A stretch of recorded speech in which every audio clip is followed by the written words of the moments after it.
संजू शर्मा हल्ल्यातील आरोपीने आत्मसमर्पण केले असून न्यायालयाने आरोपीला 20 जुलैपर्यंत पोलीस कोठडी सुनावली आहे। तसेच या हल्ल्यात आणखी काही सत्य बाहेर निघण्याची शक्यता आहे।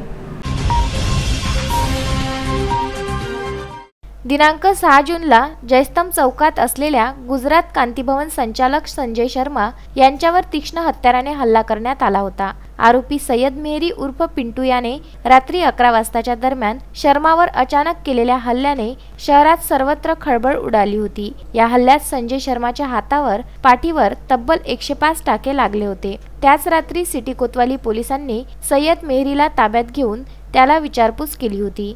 संजय शर्मावर हल्ला करण्यात अन्नू रंगारी याने सय्यद मेहरी उर्फ पिंटू याला 20,000 रुपये देऊन सुपारी दिली होती। यात सय्यद मेहरीला 1,000 नगदी दिले होते। त्याच दिवशी आरोपी सय्यद मेहरी उर्फ पिंटूने सायन्स कोर मैदानात दारू पिऊन रात्री गुजरात कांतीभवन जवळ येऊन संजय शर्मावर तीक्ष्ण हत्याराने सपासप वार केले होते। या घटनेत सिटी कोतवाली पोलिसांनी हॉटेलमधील सीसीटीव्ही फुटेज तपासले। यामध्ये अन्नू रंगारी इशारा करीत असताना दिसून आल्याने पोलिसांनी शोध मोहीम राबविली।